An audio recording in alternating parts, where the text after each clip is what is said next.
Good afternoon, everyone, and welcome to the second in the public lecture series of the Security Studies Network that operates at the University of Ottawa under the auspices of the Centre for International Policy Studies.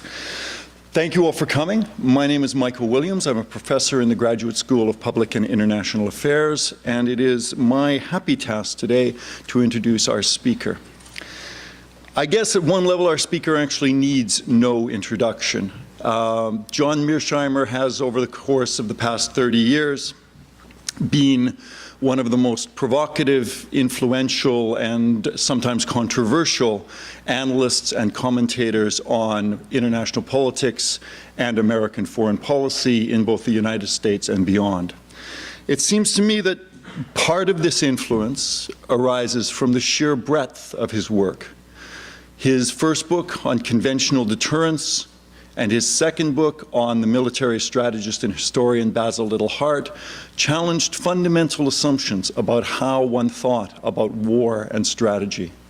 His more recent work, including his highly cited and very well-known book, The Tragedy of Great Power Politics, his work on Middle Eastern foreign policy of the United States, and particularly his most recent book on lying in international politics, once again demonstrate the remarkable breadth of his interests and his engagements and the variety of issues and audiences that he speaks to. But it seems to me that John Mearsheimer's influence and impact go well beyond simply the breadth of what he does. I think it lies, at least in no small part, in the way in which he challenges settled, comfortable assumptions. He's always struck me as somebody who is uncomfortable himself with accepted verities. Whenever people get too comfortable and too common in what it is they all think they know, Mearsheimer pops up to tell them that maybe it ain't like they think it is. And it's this kind of engagement, this critical engagement in the classical sense, that I think combines with his breadth to give his work the remarkable impact that it has had. This is best summed up for me in a profile that was written of him last year by Robert Kaplan in the well-known American intellectual magazine, The Atlantic Monthly, which had one of my favorite titles. It was called Why John Mearsheimer is Right. But there, of course, came a bracket afterwards. It said, about some things, close bracket. And we have the great pleasure and privilege this afternoon of listening to Professor Mearsheimer talk to us about one of those big things, the rise and place of China and its implications for the emerging global order. And we have the remarkable opportunity, I think, to decide on which issues Professor Mearsheimer is right and which issues we might want to put inside the brackets. So, without further ado, please extend a welcome with me to Professor John Mearsheimer.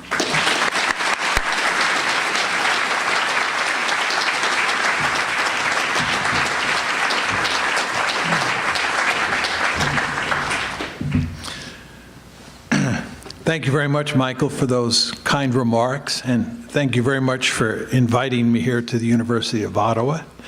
And thank you all for coming out to hear me speak today.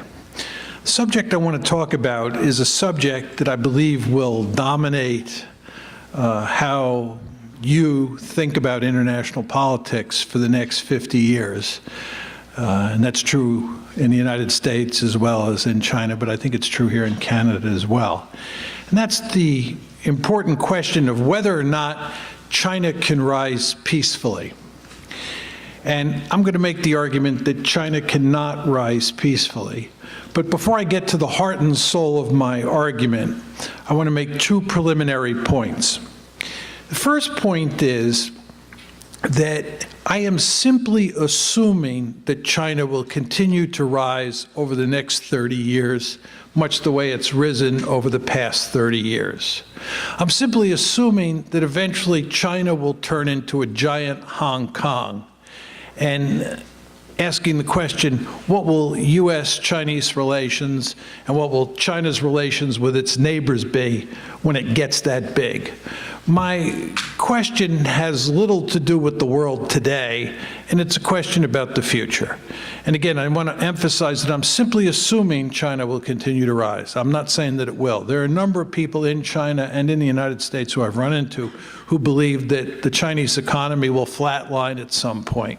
I'm not saying that will or will not happen, just assuming it won't. Second point I want to make is that to answer the question whether China can rise peacefully, it's important to understand that it is essentially a theoretical question. And the reason is we have no facts about the future. The future hasn't happened yet. Oftentimes I run into people in the United States, in Washington, D.C. in particular, who say, I've just been to Beijing, I talked to person X, Y, and Z, and after talking to them, I believe that China can rise peacefully. I say, this is a bunch of hooey. Who cares what X, Y, and Z have to say? They'll probably all be dead by the time this question is relevant, and the people who'll be running China are now in 5th grade or 10th grade. And you don't even know who among those people is going to be running China. And furthermore, they're going to be operating in a very different structural environment than the one that exists today. Most of you students in the audience are quite poor, I'm sure. You don't have a lot of money. If all of a sudden I said, here's $5 million, right? You do whatever you want with it. $5 million. I guarantee you that your behavior would be very different with that $5 million in your pocket than it is with virtually no money in your pocket. What I'm saying is when the structural environment changes, your behavior changes. And what we're hypothesizing here is a situation where the structure that China operates in changes. It becomes a giant Hong Kong. And then the question is, how will the leaders, whoever they are, behave at that distant point in time? And again, we can't answer that question empirically. It's a theoretical question. All this is to say you need a theory of great power politics to answer the question of whether or not China can rise peacefully. This brings me to my talk. My talk has 3 parts. First part is I'm going to lay out my theory of great power politics. In the second part of my talk, I'm going to give you a synoptic view of American foreign policy from 1783 up until the present. And of course, what I'm going to try and do is convince you that that synoptic view of American foreign policy is consistent with my theory, because I have a deep-seated interest in giving you some confidence that my theory makes sense. Then in the third part of my talk, I'm going to make the argument that China is likely to imitate the United States. In other words, I'm going to try and convince you that China will behave the way the theory predicts, just as the United States behaved the way the theory predicts. And of course, I'll also have to talk about how the United States will react to China. And the argument I'll make is that it's consistent with my theory, and it's consistent with the story I told you in the second part of my talk. Okay, so those are the 3 parts of the talk. Let me start first with my theory, which I'm sure some of you know, but I'll go over in more detail just to make it very clear how I think about great power politics. I start off with 5 simple assumptions about how the world works. First of all, I believe that states are the principal actors in international politics, and there's no higher authority that sits above those states. As many of you know, in international relations speak, we call this anarchy.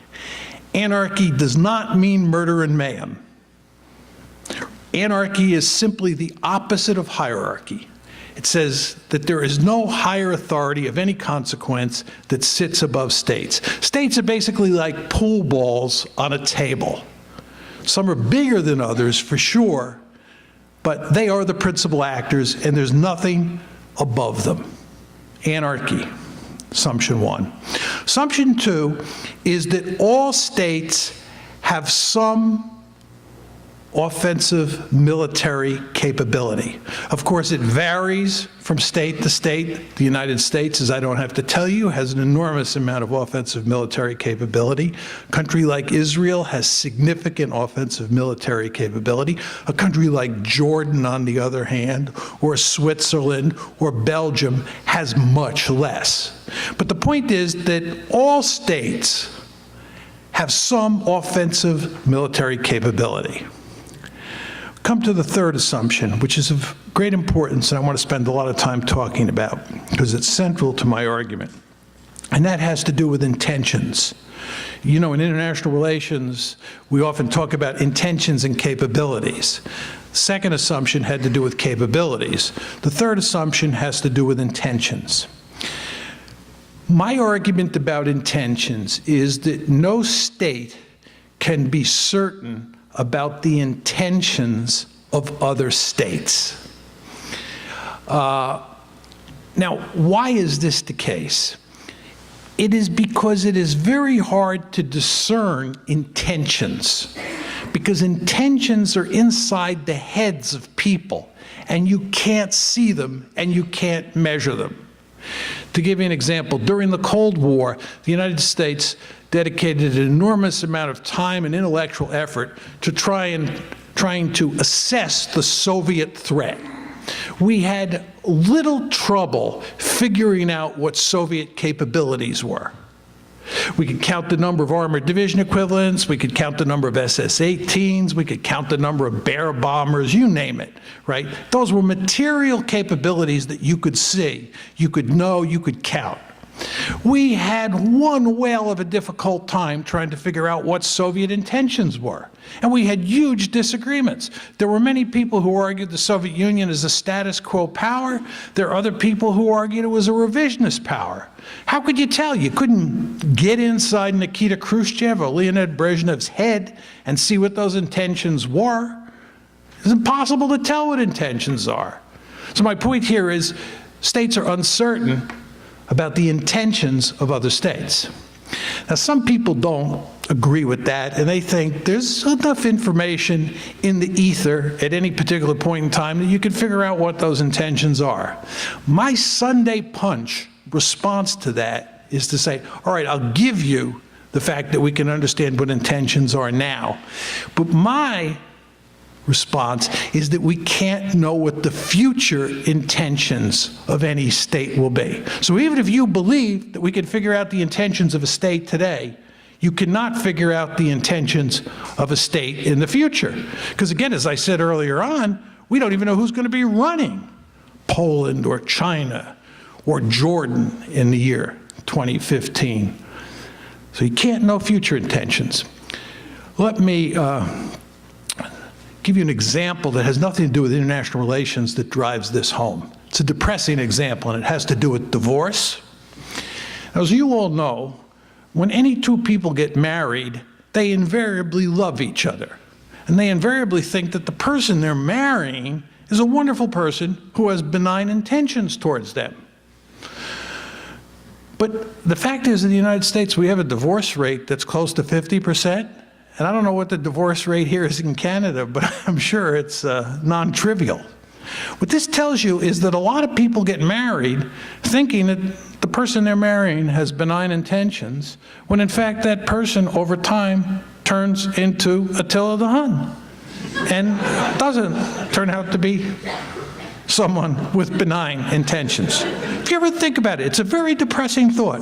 When you get married, you can never be certain that the person you're marrying won't turn out to be someone with malign intentions towards you, for whatever reason. This is the point that I'm making. You cannot be certain about intentions. So I've laid out three assumptions here. One is that there's no higher authority that sits above states. That's anarchy. Two, all states have some offensive military capability, although it varies from case to case. And number three, you cannot know the intentions of other states, especially over the long term. So that's assumption 1, 2, and 3. Assumption 4 and 5 are very straightforward. Assumption 4 is that the principal goal of states is to survive. And the reason that survival is the principal goal, Note now, I did not say it's the only goal. I said it's the principal goal. It's the principal goal because if you don't survive, you can't pursue any other goals. Common sense 101. So survival is the principal goal. And then the fifth assumption is that states are basically rational actors. They're strategic calculators. States are quite good at coming up with reasonably smart strategies for ensuring their survival. That's the rational actor assumption. So those are the 5 assumptions. Now what I do is I take those 5 assumptions, I put them in the blender, and I hit the on switch. And what I get when I do that is I get 3 forms of behavior. In other words, those 5 assumptions, when mixed together, produce 3 forms of behavior. And let me lay them out for you in some detail. First, you get fear. States in the international system fear each other. And here we're talking mainly about great powers. They fear each other. And they fear each other for 2 reasons that will make eminently good sense once I explain. They fear each other, first of all, because there's always a possibility you'll end up living next door to a state that has, 1, a lot of offensive capability, and 2, malign intentions. If you live in Europe in 1900, you can never be sure that that growing behemoth in the neighborhood called Germany won't turn into Imperial Germany or Nazi Germany. So you get nervous. Second reason that states fear each other is if you get into trouble in the international system, as we say in the United States, you dial 911, you know who's at the other end? Nobody. It's an anarchic system. There's no higher authority. So, 2 dangers. 1, you might end up living next door to a big and powerful state with malign intentions, and 2, there's nobody to call if you get into trouble. Second form of behavior, first was fear, second is self-help. States quickly figure out that they operate in a self-help system because there is no 911, you have to take care of yourself. Third form of behavior, which is of enormous importance, is that the best way to survive in this system is to be really powerful. The best way to survive in this system, to put it in colloquial terms, is to be the biggest and baddest dude on the block.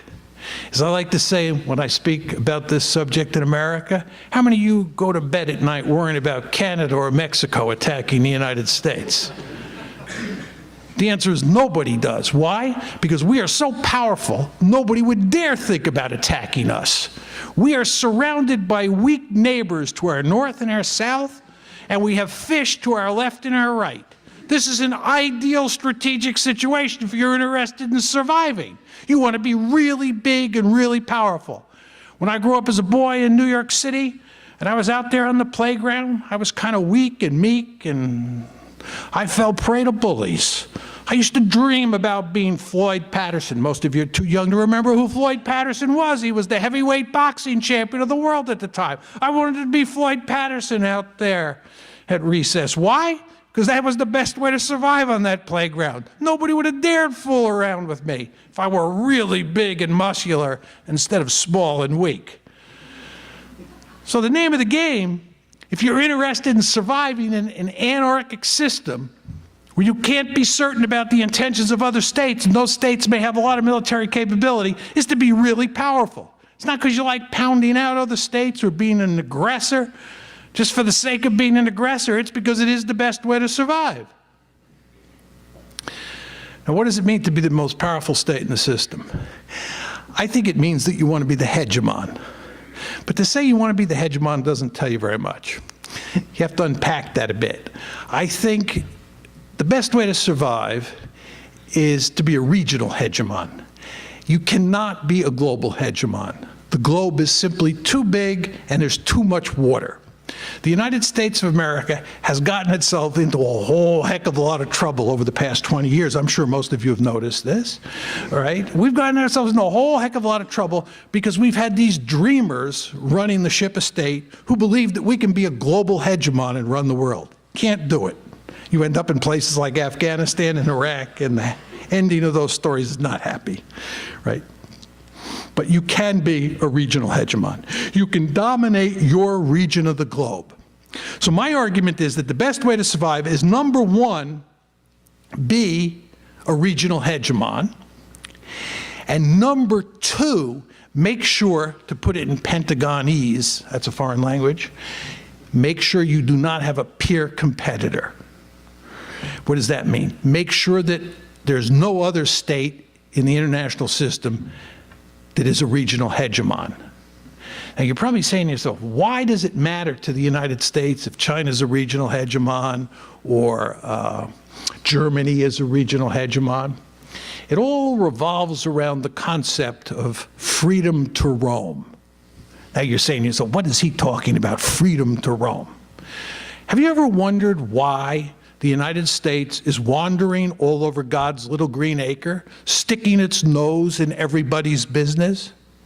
It's not simply because the United States is so powerful. It's also because we are free to roam. And we are free to roam because we have no security threats in our own backyard. And what the United States cares about greatly is not allowing a situation to develop where a country dominates Asia or dominates Europe the way we dominate the Western Hemisphere, because it will then be free to roam. Think about the United States and Asia roaming up and down the Chinese coast, troops stationed right off the Chinese mainland, aircraft carrier battle groups steaming into the waters right off the Chinese coast, American aircraft running up and down the Chinese coast. Think about all the troops we have had since 1944 in Europe and keep there today, right? We're free to roam. We don't have to worry about security threats here. What is an ideal situation from an American point of view is to have a situation where China or Germany or the Soviet Union have to worry about threats in their backyard so that they're not free to roam. So my bottom line in my theoretical discussion is that the best way to survive in the international system is to, number one, be a regional hegemon, dominate your region of the globe, and two, make sure that nobody else dominates their region of the globe the way you dominate yours. Those are the two goals. Now, I want to give you a synoptic view of American foreign policy since 1783. When the United States first got started, in the late 1700s, it was comprised of 13 measly colonies strung out along the Atlantic seaboard. The Founding Fathers and their successors marched across North America to the Pacific Ocean. They murdered huge numbers of Native Americans who got in their way. They stole their land. What is today the southwest of the United States, we stole from Mexico. As you Canadians know, we had our gun sights on you throughout most of the 19th century. In 1812, we paid you a visit because we wanted to make you part of us. You worried throughout the century that there would be a return visit. One of the main reasons that Ottawa is today the capital of Canada and it's not Toronto is that Ottawa is far away from the border with the United States and Toronto was right up next to it. And you did expect us to pay a return visit, and for good reason. You knew we had a voracious appetite. You understand that there's no country in modern history that has a record of conquest that even comes close to approximating ours. And we were not only interested in coming to the north and taking you over, we were also interested in going further south. And in fact, we'd own all the Caribbean now if it hadn't been for the slavery issue. Northern states did not want more slave-holding states in the Union, and of course the sugar industry, which was in the Caribbean, was even more labor-intensive than tobacco and cotton. So there were more slaves down there, and there was no way the northern states would tolerate us incorporating those areas into the United States, but we had our gun sights on them. We wanted to establish hegemony in the Western Hemisphere. And the best way to do that, the first thing we had to do was we had to carve out this powerful state. And of course, that was done by 1853 with the Gadsden Purchase, which was the last conquest of, or acquisition of territory here in North America. The other thing we had to do was we had to get rid of the British and the Spanish and all those Europeans. As many of you know, in 1823, old President James Monroe told the Europeans, in no uncertain terms, this is our hemisphere. We're not strong enough to throw you out now. We're eventually going to throw you out. And after we throw you out, you're not welcome back here, because this is our hemisphere. In 1898, with the Spanish-American War, we finally finished the deal. We threw the Spanish out, and we were a regional hegemon. First regional hegemon in modern history. We dominated and continue to dominate the entire Western Hemisphere. Now, as I told you, great powers have two goals. One is to establish regional hegemony, and number two, make sure you don't have a peer competitor. Fortunately, there were no potential peer competitors in the 19th century when we were in the process of establishing hegemony here in the Western Hemisphere. But in the 20th century, there were four potential peer competitors: Imperial Germany, Imperial Japan, Nazi Germany, and the Soviet Union. As you all know, the United States played a critical role in putting all four of those countries on the scrap heap of history. We entered World War I in April 1917 at a point where it looked like Germany might actually win the war. And we played an important role, certainly not the key role, but we played an important role in helping to finish off Kaiser Bill and company. Then in World War II, we basically beat the Japanese single-handedly. In fact, it was with our left hand, and we were right-handed. And we played a key role in defeating the Nazi Germany, but of course the Soviet Union played the most important role there, but we helped. And then during the Cold War, we played the central role in containing the Soviet Union. And in 1989, 1990, 1991, when the Cold War was ending and the Soviet Union was going down the toilet bowl, we helped usher it away. Very glad to do that. The United States does not tolerate peer competitors. It's always glad to get rid of them. And shortly after the Soviet Union disappeared, the Bush administration made it clear that we were #1 in the world, and we planned on staying that way.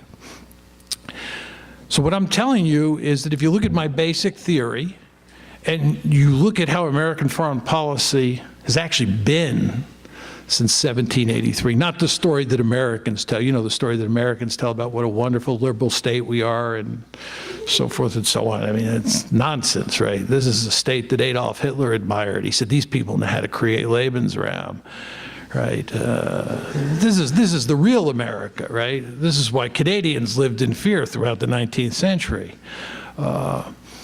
But anyway, my point to you is that American foreign policy, when looked at correctly, looks very much like my theory says it should. This brings us to the third part of my talk. How do you think China is likely to behave as it gets more powerful? Well, first of all, don't you think that China is going to want to be the most powerful state in Asia by far? If we work so hard to be the most powerful state in North America and in the Western Hemisphere more generally, don't you think they'll want to be the most powerful state in Asia? You don't think the Chinese remember what happened when they were weak? You don't think they remember what the Europeans, the Americans, and especially the Japanese did to them when they were weak? It was not pretty at all. And they fully understand what the consequences are of being weak. If you ask somebody from China which of these two choices they'll take, one, you can be 20 times more powerful than Japan, or Japan can be twice as powerful as you. Which one do you take? This is not even a serious question. They want to be 20 times more powerful. They want to be 50 times more powerful than Japan for good security reasons. The best way to survive in the international system is to be really powerful relative to your neighbors, because then nobody screws around with you. You don't think this logic applies to China? It does, and they fully understand it.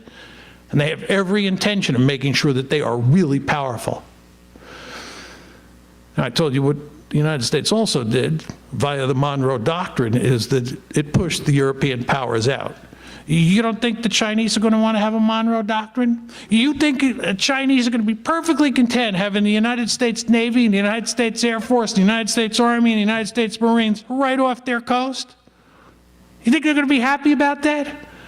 Most of you are too young to remember the Cold War, but the United States of America used to go ballistic when the Soviets would do anything in Cuba. What are these people doing? This is our hemisphere. Who are they to come here?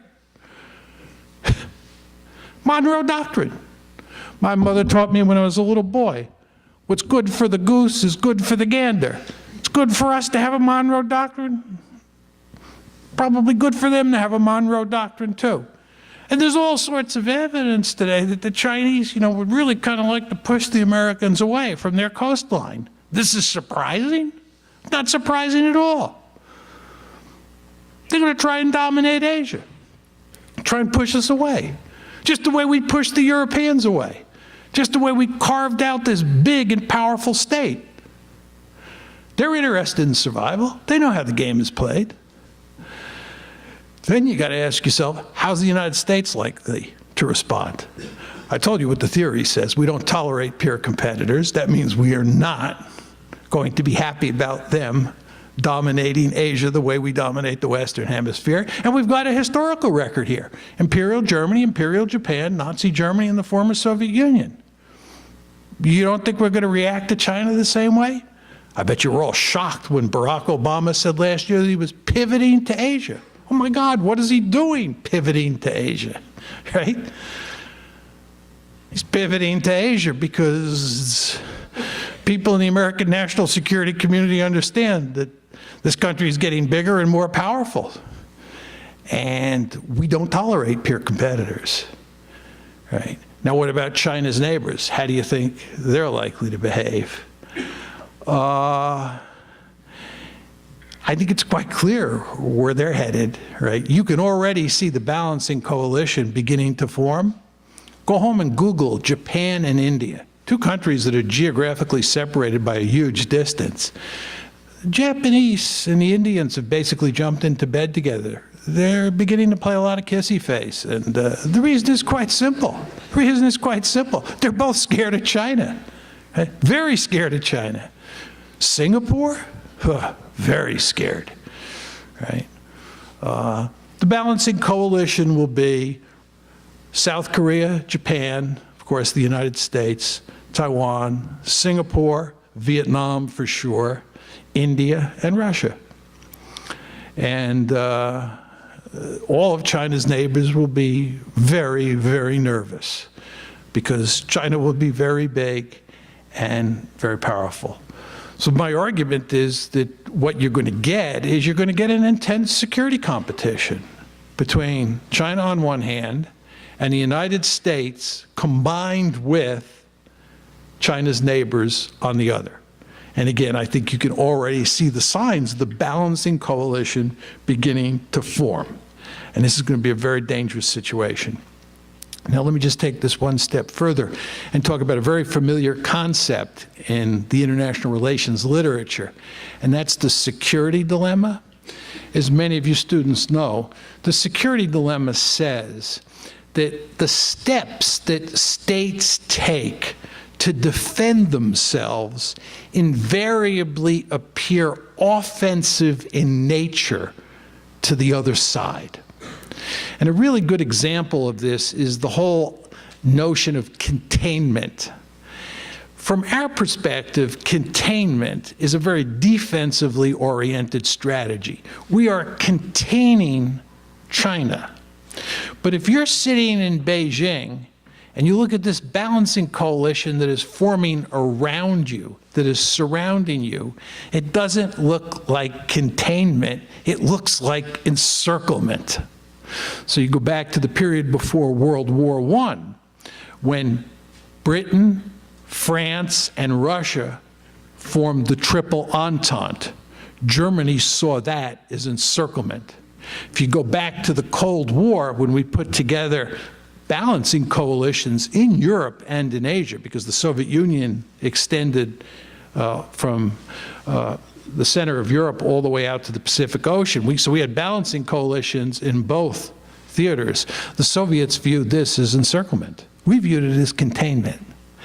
Anything that the Chinese do today to defend themselves, if they decide they're going to increase defense spending, they're going to build an aircraft carrier, they're going to build a stealth aircraft, we automatically categorize that step as offensive in nature. And by the way, to go back to capabilities and intentions, because you can hardly ever figure out intentions, you look at capabilities, and as the capabilities go up, you assume worst case intentions, right? This is underlying the security dilemma. So the point that I'm making to you is that as the Chinese take different measures, perfectly legitimate on their part, I'm not being critical of the Chinese at all here. You want to understand that. This is not a cultural argument or an argument that says the Chinese are the bad guys, the Americans are the good guys, or the Americans are the bad guys. My story is that states that are interested in survival have to be very powerful. This is the tragedy of great power politics. You just have no choice in the structural environment that I described up front, right? But the point is, from China's point of view, they've got to do certain things to protect themselves from the Americans and their neighbors. And anything they do to protect themselves, we will interpret as offensive, and we will rise to the occasion and build what we think are defensive capabilities to offset their perceived offensive capabilities. Of course, from their perspective, our measures will be offensive in nature. So it's going to get very messy in Asia if China continues to rise and becomes a giant Hong Kong. And again, you want to remember, when that happens, China's going to have a lot more military capability then than it has now. China is basically a paper tiger now. It's not a match for the United States militarily. We're talking about a situation where it is a match for the United States. Now, let me conclude by talking about my theory and build on what Michael said when he introduced me. My theory, like all social science theories, is right some of the time, but not all of the time. Remember, he talked about that article that was written about me that said why John Mearsheimer is right on some issues. I would rephrase that a bit and say why John Mearsheimer's theory is right some of the time, but not all the time. I believe, I can't prove this, but intuitively, I believe my theory is right about 75% of the time. I think that's about as good as you can get in social science with a theory. 75%. You can't account for all the cases. Sometimes factors that you leave on the cutting room floor when you develop your theory jump up and bite you in the hiney, and your theory doesn't work, right? So you want to be aware that my theory doesn't work all the time. Given the story that I have just told you, let's hope that this is one of those times where John's theory is wrong. Thank you.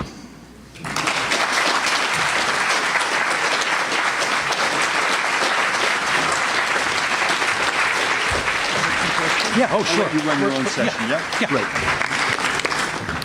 I will take questions for as long as they will let me, because I love to go back and forth. I would just ask that, I'll call on people that you stand up, and it'd be nice if you identified yourself, and if you would restrict your comment or your question to 1 minute, just so we can maximize the number of people who ask questions, because we're dealing with one fundamental problem here, which is that I love to talk, so I'm not good at giving short answers. So if you ask short questions, that'll help a lot. Hi, Craig Hunter with the National Capital Branch of the Canadian International Council. And if I follow through on your theory, wouldn't it be rational for countries like Japan, Vietnam, and all of the people in the area around there to say we would be better off if the U.S. kept its distance and we invested, each of us, in a small military to dissuade China from growing without having a huge threat from the most powerful country in the world, and then maybe keep China not having to build its military as fast, or not seeing the big advantage in that. Okay, everybody heard the question. 2 points. One is that from the neighbor's point of view, China is the threat, not the United States, because the United States is a distant great power. If you go to Asia today, especially go to a place like Singapore, their great fear is that we're going to leave. It's not that we're going to go on a rampage and try and dominate Asia. Their great fear is that we won't be there for them. China lives right next door. So China is the real potential threat, okay? Second point I would make is the problem that Japan and Vietnam and the Philippines face is that they're not big enough to build the military capability to deter China. And they need the United States. Let me just unpack this a bit. It's important to understand that China is not a status quo power. First of all, China wants Taiwan back. Secondly, as you know, the Chinese have this dispute with the Japanese over these little islands, the Senkaku Diaoyu Islands.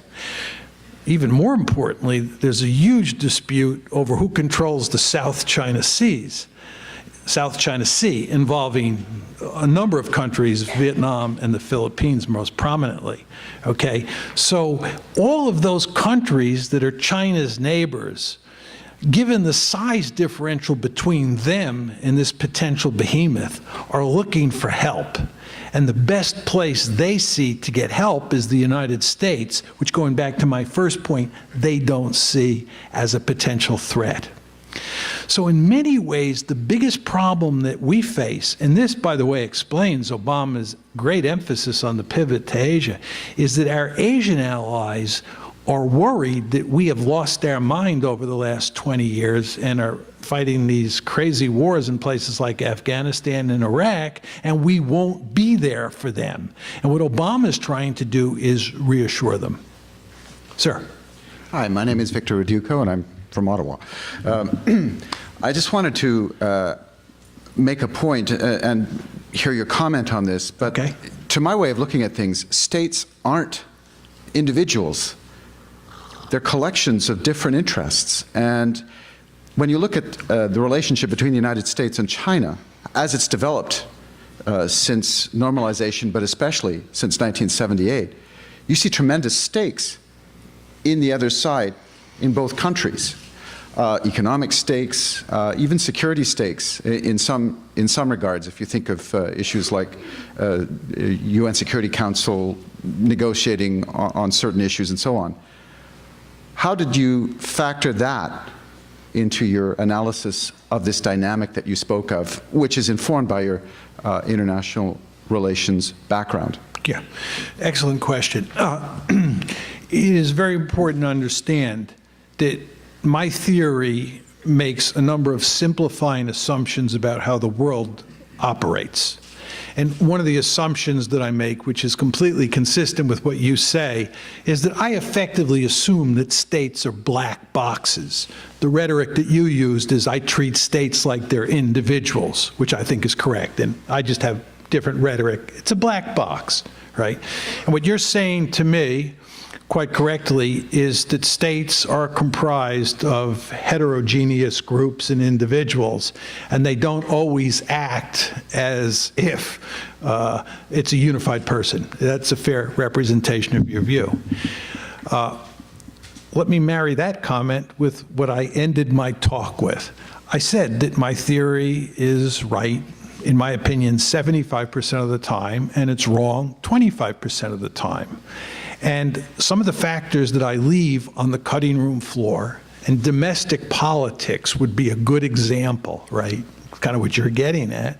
Those things, as I said, sometimes jump up and bite you in the hiney, and the theory is wrong. So I'm not saying that there aren't circumstances where you might not be proved right and me proved wrong. But I think most of the time I'm right and you're wrong. Regrettably, I say that regrettably, okay? But let me make one other point to buttress my case over yours. And that is that I do believe when great powers are involved in intense security competition with other great powers that really threaten to rule the roost, that those domestic political considerations get pushed aside, and states do act like black boxes, okay? So I think my theory is more likely to be right than wrong in a case like the one we're dealing with here today. But that's not to say that's axiomatic. Hi there. My name's Jeff Collins. I'm a Ph.D. student at Carleton U. And my question has to do less about China, more effect on the U.S. as a regional hegemon. Yes. And again, to take that long-term 50-year view, Western Hemisphere, Americas, I was wondering if you can comment on Brazil and its rise as an economic and military power in the South. And potentially, is there any tensions you see in view of your theory down the road in relations between the U.S. and Brazil? Thanks. Yeah, good question. I mean, I think there's only one country in this hemisphere that has the potential, I underline the word potential, to become a great power, and that's Brazil. Has a very large population. If it ever got its economy together and really began to grow and looked something like the United States of America, then we would have to think long and hard about how to deal with Brazil. You understand it is not in America's interest to see a strong and powerful Brazil in this hemisphere. Hardly any Americans will ever say that publicly. It is like Canada. If all of a sudden you had a huge population explosion and you're already rich, right, and you began to look like you were as powerful or more powerful than the United States, we would not be happy. Would not be happy, right? And the same logic applies to Brazil. But fortunately, I say this as an American, it doesn't look at this point like Brazil anytime soon is going to pose a threat to the United States in this hemisphere. Hi, my name is Erica. I'm a PhD student at the University of Ottawa. I'd like to thank you for your talk and for your contribution to our discipline. So we can all just kind of like accept your assumptions, and that's what the discussion is today. So taking into consideration all the assumptions of neorealism, can you speak a little bit about like the empirical or current situation of Chinese-Canadian economic relations? Because although like economics is kind of divorced from security in your view, it still does inform like material capabilities. So I was just wondering, like, the Chinese move into North America through the economy and specifically the Alberta oil sands, and like your view on like the American kind of what the response would be, or. Yeah. There are a number of questions bundled up in your question, or a number of issues bundled up in your question, and let me try and parse them out and deal with them. First of all, there's the whole question of how Canada thinks about China in this story.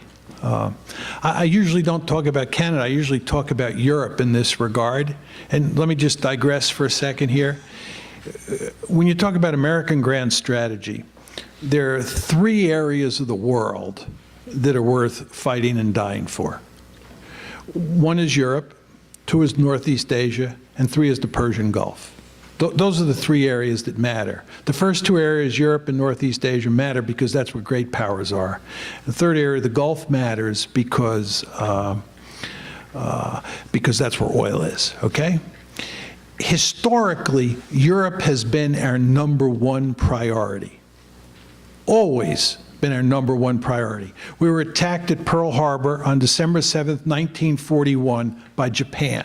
Despite the fact that it was the Japanese that attacked us at Pearl Harbor, we had a Europe first policy before the war, before Pearl Harbor, and after Pearl Harbor, because Nazi Germany was the real threat. Europe has always been more important to us than Asia. It's the numero uno area of the world for us, Americans. Other than the Western Hemisphere, which I'll get to in a minute. What's happening here is an unprecedented sea change is taking place. Asia is going to be number one. The Persian Gulf is going to be number two. And it's very important to understand that those two are inextricably linked because, as you know, India and China get all that oil and gas from the Middle East. And Europe is going to drop to a distant third. Europe is a museum anyway. Most of you know that. You go there, it's just a lot of old people. It's yesterday's story, right? But here's the question you want to ask yourself. If you're Europe, right, if you're the countries in Europe, how do you think about the China threat in the story that I just told you. Most Europeans understand that when you pivot to someplace, you're pivoting away from someplace. Think about that. We're pivoting to Asia. Then you got to say to yourself, where are they pivoting away from? Well, the Europeans have triple-digit IQs. Maybe a museum, but they have triple-digit IQs. And they have figured out that the place we're probably going to pivot away from is Europe. So the question is, are they going to help us in Asia? Not a chance. A bunch of Europhiles will tell you, oh yeah, they're going to help us, but they're not going to help us. These people are bankrupting themselves. The great fear is that they're going to drive themselves off a cliff with the euro, sometime in the next couple of years. The idea that they're going to build military forces and go to Asia with it, it's not going to happen, right? The United States is going to be in Asia. I told you what the balancing coalition looks like, right? You can already see signs of it. This then, to go back to this excellent question, raises the issue of what is Canada going to do, right? Are you going to be with us, right? You going to Asia? You building ground forces? You building air forces? You building naval forces? Or are you going to free ride? You going to free ride, right? See, I think a good case can be made, just to go over to the Europeans again. The smart thing for the Europeans to do is not get involved, trade with the Americans, trade with the Asian countries, China included, and just get rich. States are selfish actors. You all know that, right? I hope you do. But states are selfish actors, and they want to get rich so you all can get rich, right? You don't want to go fight wars in Asia. Let the Americans do the dirty work, right? Get rich. So it's a very interesting question.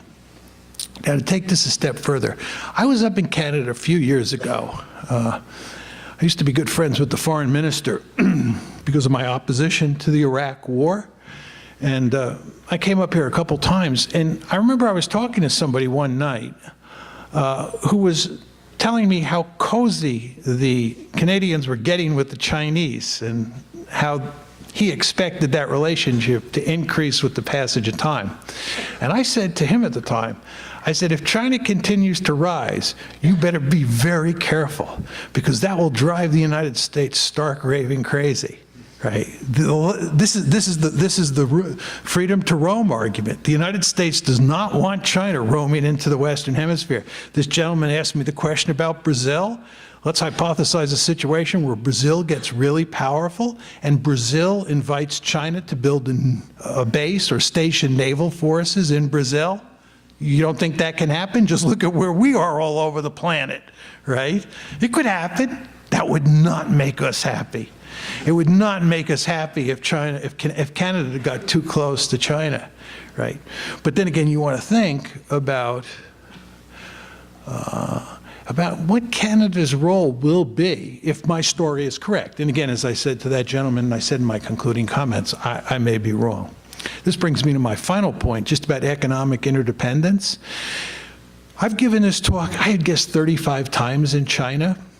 And the argument that's always used against me, first and foremost, there are three arguments used against me. One is China won't grow.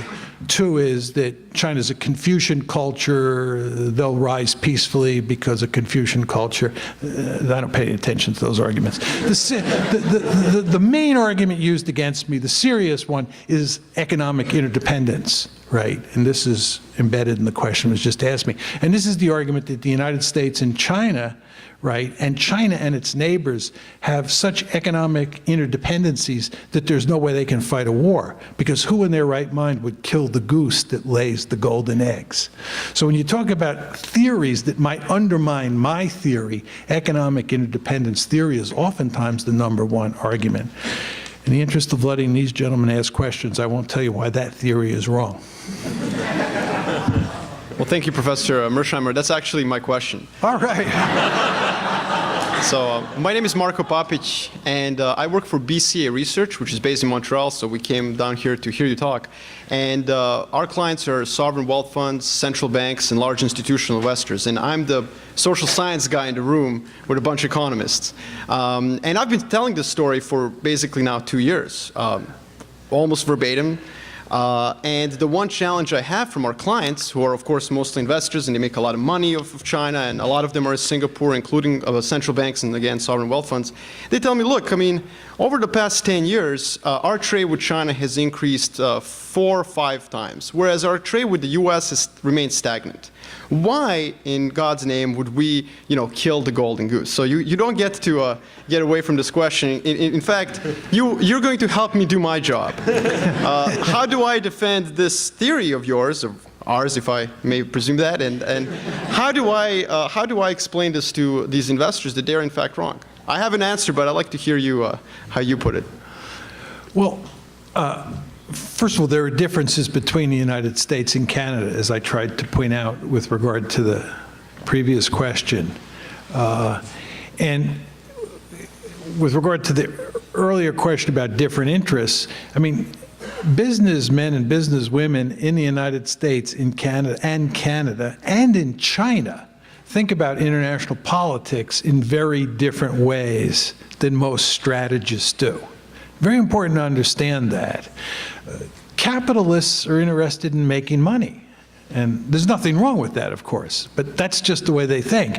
And when someone like me or someone like you comes along and says it's going to be a messy world if China continues to grow, they don't want to hear that because they just want to keep making money. They want to keep doing deals, right? Now, the question is, what this really boils down to is, how do you think about the relationship between politics and economics? Where is the balance of power? And effectively, what you and I are saying is that economics matters a lot. We would be fools to deny that. And we would be fools to deny that there are going to be certain circumstances where economics trumps politics. There will be some circumstances like that. But in most cases, I believe politics trumps economics, which is another way of saying security considerations trump economic considerations. And just to give you 2 examples, the Chinese have made it clear that Taiwan is of such importance to them that if Taiwan were to declare its independence, they would go to war now over Taiwan, even though they would end up killing the goose that lays the golden eggs, right?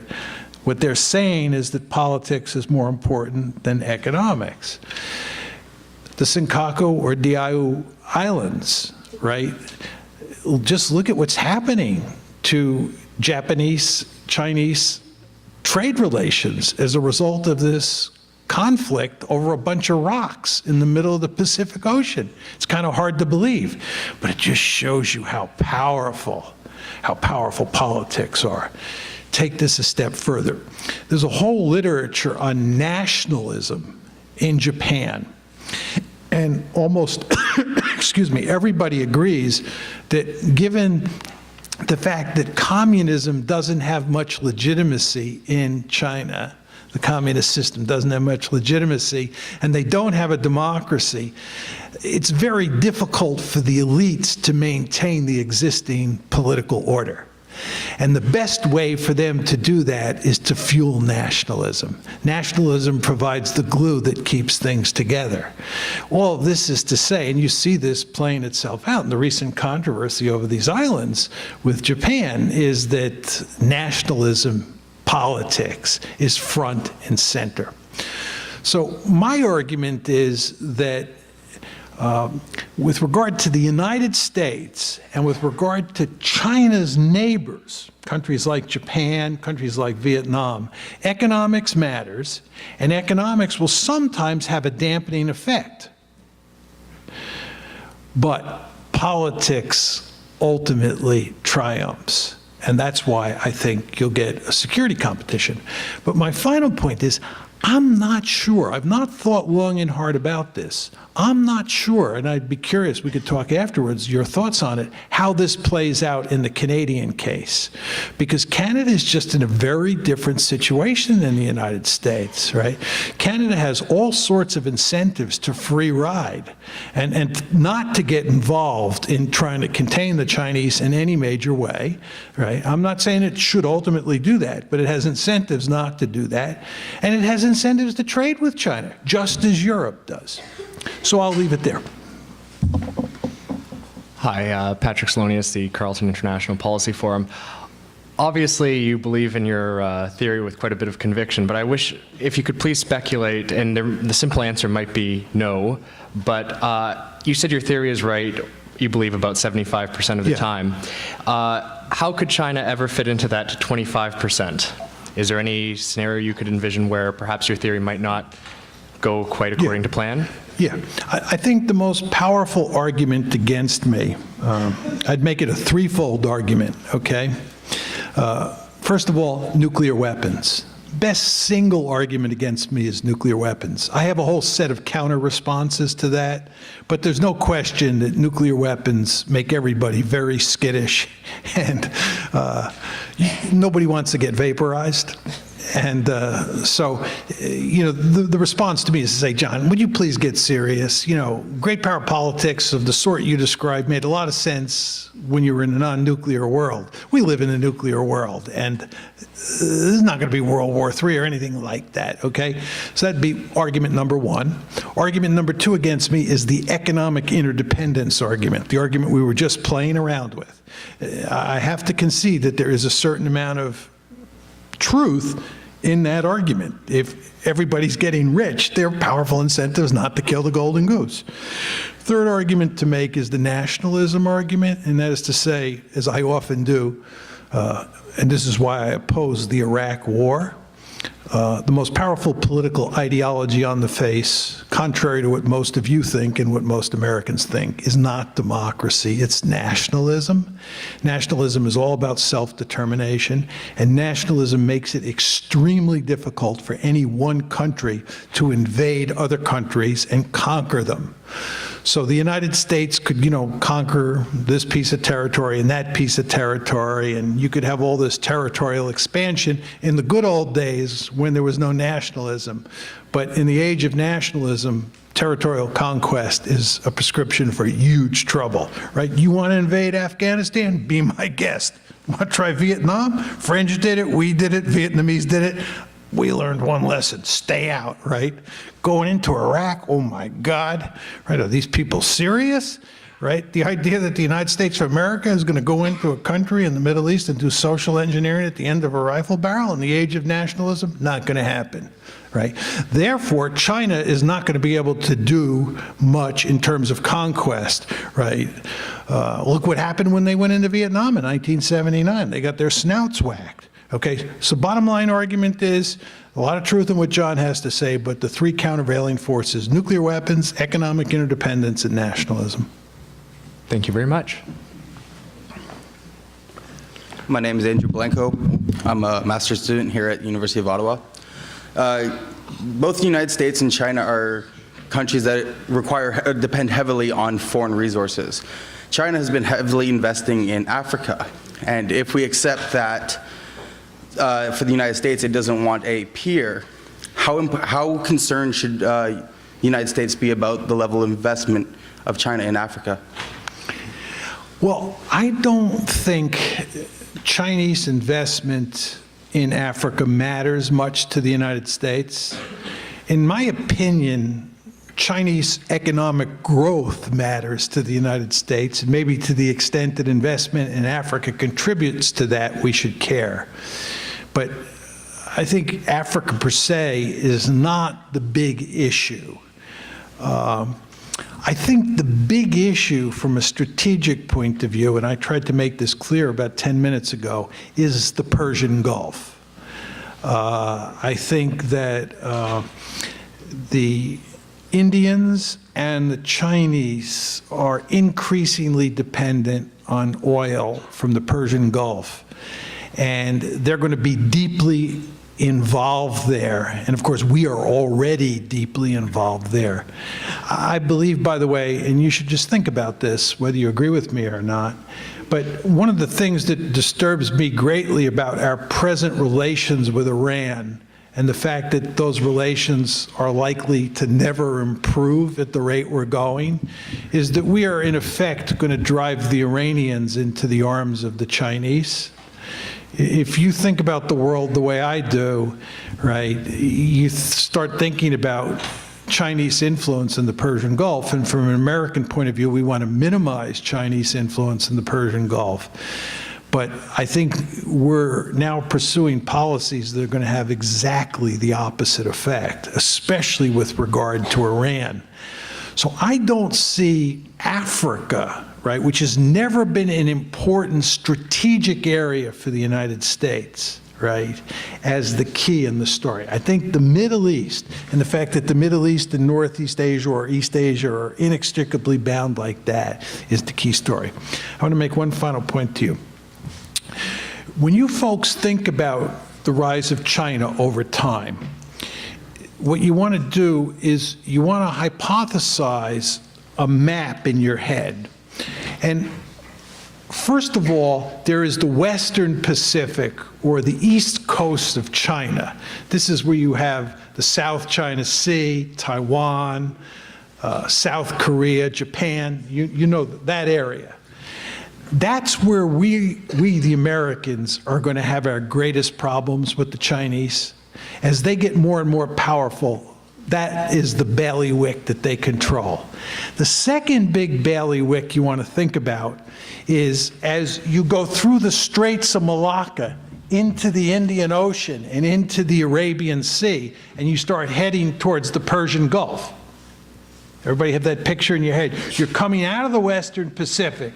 You're coming through Southeast Asia, through the Straits of Malacca, and now you're underneath Burma, you're underneath India, you're underneath Pakistan, heading towards the Middle East, or heading towards Africa. And your question, that's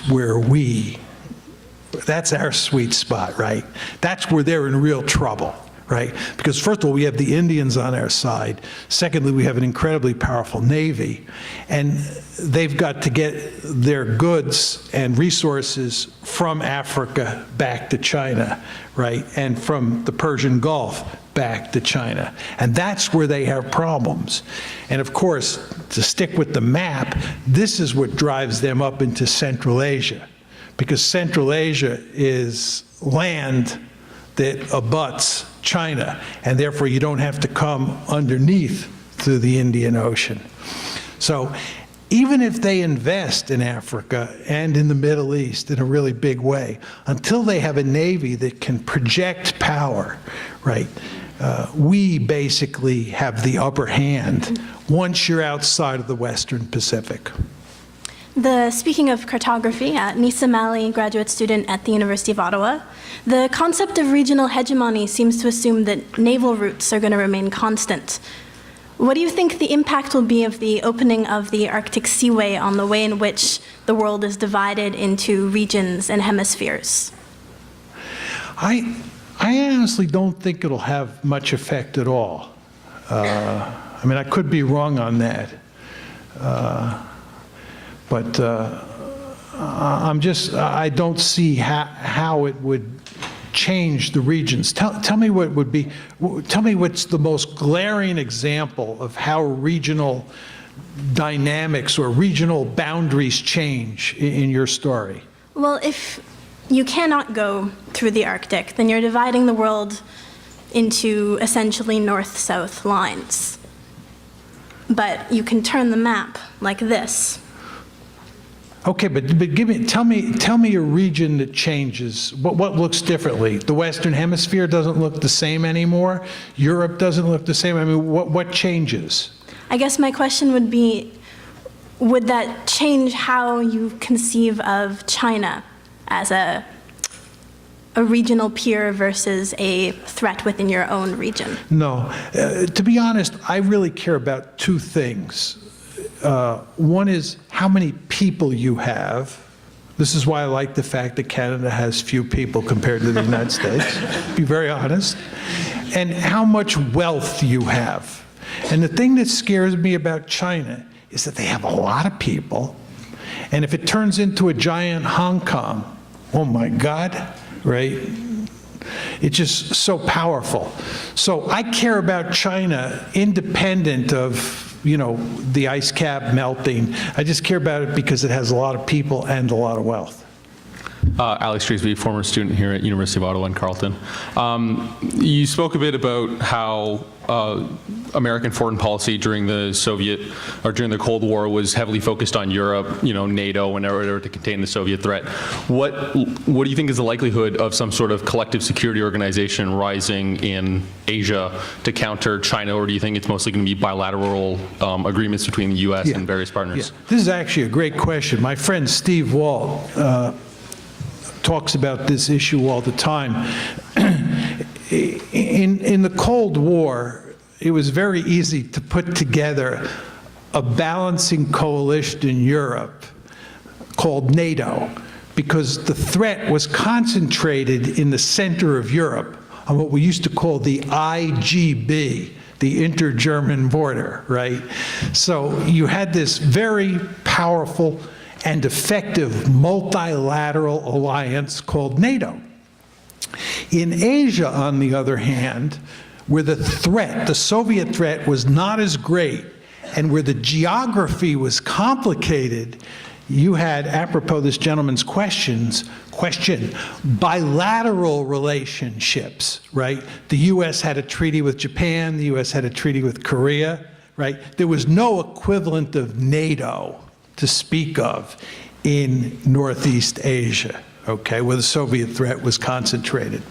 Now we fast forward to the present, and his question is, if John is right, and you have this Soviet threat that leads to a security competition, are we going to put together in Asia an alliance that looks like NATO?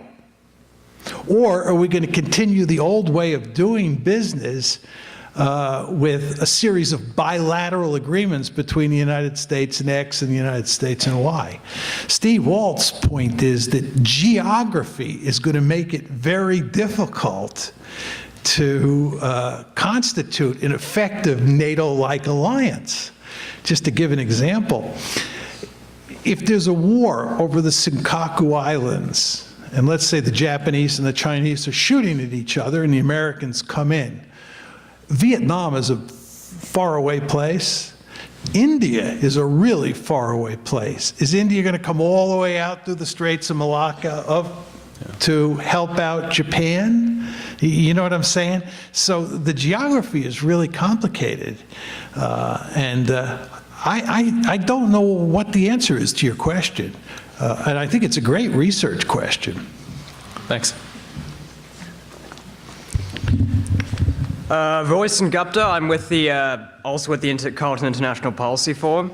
You spoke a bit about nationalism and how it's a powerful ideological force in today's world, and we can see that with Senkaku Islands, I guess. My question is perhaps more of a political, ideological question, in the sense that, and more of a human rights question, in the sense that, do you believe that the Chinese regime, in a sense, has pivoted from the old communism and Maoism, in a sense, to an almost fascistic or fascist sort of state, whereby there's, again, a corporatist nature of an economic system whereby the state has capitalists, allows capitalists to make profits, and but at the same time asks them to do certain political objectives for the state. And also we see in Tibet and Xinjiang, do you believe that the Chinese government risks or has already fallen into a sort of ethnic nationalism, whereby the Han Chinese have almost are moving into places like Tibet and Xinjiang, causing various ethnic tensions there, and perhaps human rights abuses? And so what role do you believe that the Chinese government's ideology will play, both on an international sense, but also on a human rights sense in its own domestic country? Yeah. First of all, on whether China has evolved into a fascist state, I usually have an opinion on every subject, and I have clear frameworks in my mind that allow me to sort of play around with arguments. I have never been able to figure out what fascism is. I don't mean that to be facetious. I don't have a good, clear definition in my mind of what it is. I mean, I know that Mussolini's Italy and Hitler's Germany were fascist states, and people say that about Japan, but I have never got a really good conceptual framework in my mind. So I'm going to beg off on the question, on that part of the question. I'm not saying you're wrong, but I don't know whether it's a fascist state. It is an authoritarian state, right? And it is an authoritarian state in a society that has a lot of those characteristics that push states towards democracy. And it's obvious that the Chinese are not interested in instituting democracy at this point in time. And therefore, as I said before, you have a political system or a regime that does not have a lot of legitimacy and is likely to have less legitimacy over time. Right? And that's why I said I think they will play the nationalism card.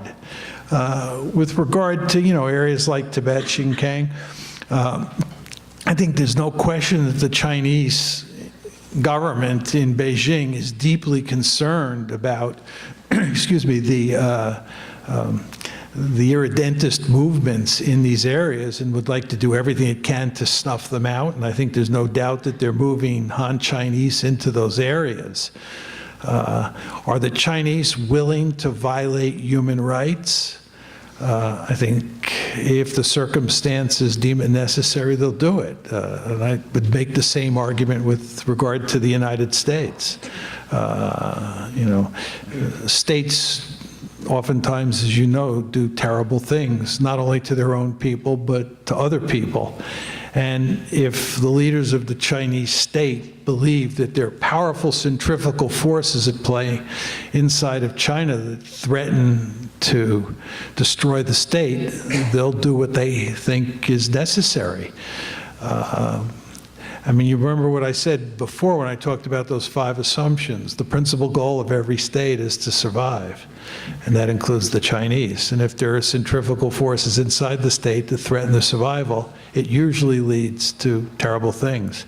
I actually attended a talk yesterday at the University of Chicago on mass murder. It was somebody who was writing a dissertation on the causes of mass murder. And if you look at that literature, which I don't know very well, it's quite clear that mass murder is usually not done for ideological reasons. It's usually done for strategic reasons. And it's because people are very fearful and they feel that their survival is at stake and they lash out. And I'm not defending that, but I'm just saying that you can understand how in the Chinese case there might someday be massive violation of human rights. Thank you. Felix Grenier, I'm a PhD student at the School of Political Studies. Thanks a lot for an amazing speech, Professor Mearsheimer. Really enjoy listening to you. Been reading a lot, but it's always good to have you in person. I will start by saying, well, first I agree with you on at least one thing. Is only one? Well, at least, in hoping that in fact your prediction will not come into reality. I'm with you 100%. Yeah? Excellent. I love going to China, by the way. I'm intellectually, not to interrupt you, I'm intellectually much more at home in China than I am in the United States. Culturally, it's like I'm on a different planet. I can't even read my own name in Chinese. But I have a wonderful time every time I go to China, and that's why I do hope I am dead wrong. Sorry. No problem. But then your speech is mainly theoretical. Like you're giving us all those facts and those representation of the past of the United States and of the present state of affairs and international affairs. It's a theoretical question. Exactly. And I think that we should be very cautious about taking for granted the representation that you are saying. I agree with suggesting. That. First, because as Professor Schmidt here has written about presentism, I think that you use a lot of representation from the past. In a way, it fits well in our current situation to understand past events or past evolution developments, to understand the current situation. So to make an argument about the current situation. And then also because, in fact, I believe that realism, because your theory we can just like make it more explicit that you're talking about realism, the theory of realism, which has been dominant in IR since many decades, if not since its inception, has not been a really good predictive tools in the past decades. During the Cold War, for example, during the Cuban Missile Crisis, well, realism was not a good predictive tool on how great power will react. And then you use realism to predict what will happen in Europe after the end of the Cold War.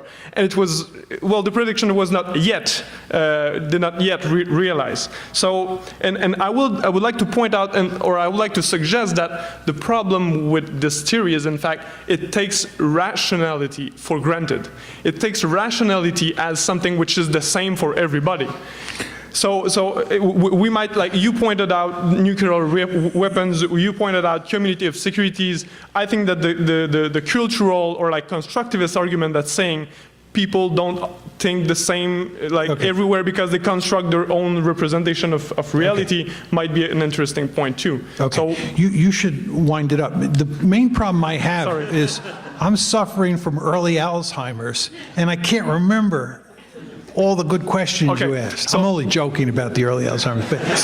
But, to make it short, don't you think that rationality like needs to be understood in a more complex way? Don't you think that there's like so much factors right now that can that should influence the way we understand rationality? Okay, let me just go through a couple of his points, which were excellent points, and really deserve lengthy answers, which we don't have the time for. First of all, your point that I do pay a lot of attention to the past in formulating my theory. I think that's certainly true. But what you try to do, or at least I try to do in developing a theory about any subject, is develop it so it can explain a lot of the past, can explain the present, and can be used to predict the future. Do you follow what I'm saying? So the fact that there's a lot of the past in my theory is of course true, because I want to be able to explain the past, because there we have the facts for the past and the present. We don't have the facts for the future. So of course I go right to the American case and try to make the argument that American behavior fits with my theory, past and that theory. So I think that's true, but I think it's kind of the nature of the beast. But the only place where that would not be true is if you were a strategist or theorist in 1948 and you decided to study nuclear deterrence, right? We don't have, excuse me, much history of nuclear weaponry, so you're kind of starting fresh. But that's not true of me. You pointed out that my theory didn't, or my theory or realist theory doesn't predict a number of cases. You talked about the Cuban Missile Crisis, you talked about the future of Europe. As I've tried to make clear here, there are cases that my theory doesn't account for, or there, to put it in slightly different terms, cases where states act in ways that contradict my theory. And I don't dispute that. With regard to the future of Europe, I don't think that's true. I think I have been unfairly criticized on that one. Not by you, of course. But I think, in fact, I think I can make the argument that I was basically right about Europe. But let's just say you're right. The point is that the theory doesn't always work. And this brings us to his third point about rationality. I think of all the assumptions in my theory, the one that is the weakest is the rational actor assumption. After having lived in the United States for the past 20 years, I'm beginning to wonder about that theory. No, to be serious, I think that states sometimes do not act strategically, and I think that in large part accounts, that rational actor assumption in large part, failure of the rational actor assumption, it counts in large part for the what I call 25% of the cases. I think that you're right. Thanks. And point I would make just before this gentleman goes, the point you want to keep in mind about social science theories is they're very crude instruments. And it's just the nature of the beast. I just want to just proselytize for 1 second before I go to this gentleman. The world is enormously complicated. It really is enormously complicated. And what theories do is that they simplify reality. The beauty of dealing with me, right, is not whether I'm right or wrong. The beauty of dealing with me is that I have a very simple theory that you can grasp, and you can figure out why you agree with me or disagree with me. Right? And that allows you to think about this incredibly complicated world in more helpful ways. Again, I'm not saying that you then agree with me and that helps you think about the world, but it helps you figure out in your own head how you think about the world. Because I believe that I force you to think about what factors are most important, just like the previous gentleman who wanted to fight with me on the rational actor assumption. That's exactly what you want to do. But what's happening here is that we're operating in an incredibly complicated world, and we theorists, and I believe you're all theorists because I believe we cannot operate on a day-to-day basis without theories in our head. The only difference is between those people who admit they have theories and those who don't, right? You all have theories. There's no way you can negotiate the world without theories. The world is just too complicated. You need simplified theories, right? But anyway, anytime you simplify an incredibly complicated reality, you're going to leave on the cutting room floor factors that will occasionally, as I've said on 2 previous occasions, jump up and bite you in the hiding. And that just tells you your theories are of limited utility. Theories are essential, but of limited utility. They're essential, but of limited utility. Sorry. Joshua Dyer from University of Helsinki. I was wondering if you could sort of elaborate on how your theory helps us understand what we can predict in the future, or what to know to expect from the future of Chinese-Russian relations. I say this because I feel like they have somewhat of a unique relationship in comparison to sort of the other states in China's neighborhood, being that, well, they border with one another, both BRIC nations.